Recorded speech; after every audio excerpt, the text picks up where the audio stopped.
So chicken Halim বানানোর জন্য প্রথমে চিকেনটাকে ম্যারিনেট করে নিয়েছি হলুদ, নুন আর একটু পাতিলেবু দিয়ে এটাকে আমরা বেশ কিছুক্ষণ মতো রেখে দেবো। এরপর যে ইনগ্রিডিয়েন্ট আমাদের নিতে হবে মেন হালিমের মিক্স ডাল, মুগের ডাল, ডালিয়া আর একটু গোবিন্দভোগ চাল।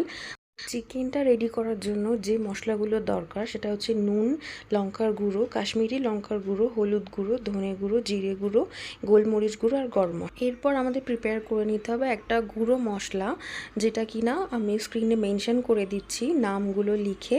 এটা হালিমের মশলা।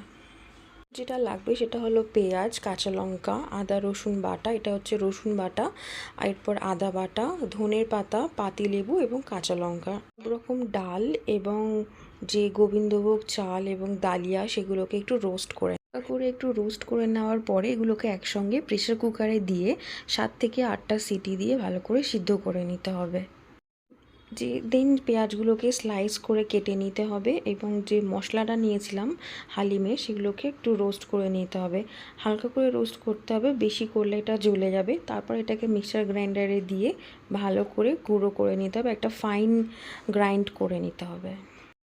এরপর একটা কড়াইতে একটু তেল নিয়ে নিলাম, বেশি পরিমাণ মতোই তেল নিতে হবে, যার মধ্যে পেঁয়াজগুলোকে বেরেস্তা বানিয়ে নিতে হবে। তেলটা ভালো করে এখানে গরম হয়ে গেছে, এবারে পেঁয়াজগুলো এর মধ্যে ছেড়ে দিলাম। এটাকে গোল্ডেন ব্রাউন হওয়া অবধি এটাকে ভালো করে ফ্রাই করে নিতে হবে। পেঁয়াজটাকে ঠিক এরকম গোল্ডেন ব্রাউন কালার অবধি আমাদের ফ্রাই করতে হবে। এই পয়েন্টে আমরা পেঁয়াজটাকে তুলে নেব এর মধ্যে থেকে। দেন ওই সেম তেলের মধ্যেই যে চিকেনটা ম্যারিনেট করে রাখা আছে সেগুলোকে একটা একটা করে দিয়ে দেবো, আর হালকা একটু ভেজে নিতে হবে চিকেনটা। একটু ভাজার পরেই যেমন দেখতে পাচ্ছেন এখানে, বেশি না, হালকা একটু ভাজার পরেই 1 কাপ মতো দই নিয়ে নিতে হবে, যেটাকে খুব ভালো করে আমরা ফেটিয়ে নেবো লাম্পস ছাড়া। তো এর মধ্যে হাফ দই এই পয়েন্টে আমরা চিকেনের মধ্যে মিক্স করব, আর এটা মেশানোর সাথে সাথেই আমরা 1 চামচ আদা বাটা এবং 2 চামচ ভর্তি করে রসুন বাটা এর মধ্যে মিক্স করে দেবো। দই আর আদা রসুন বাটা দেওয়ার পর এটাকে একটু কষাতে হবে যতক্ষণ না এই আদা রসুনের কাঁচা গন্ধটা চলে যায় এবং চিকেন থেকে যে জলটা বের হবে সেটা। আদা রসুনের স্মেল পুরোটাই চলে গেছে এবং চিকেন থেকে বেশ পরিমাণ জল বেরিয়েছে।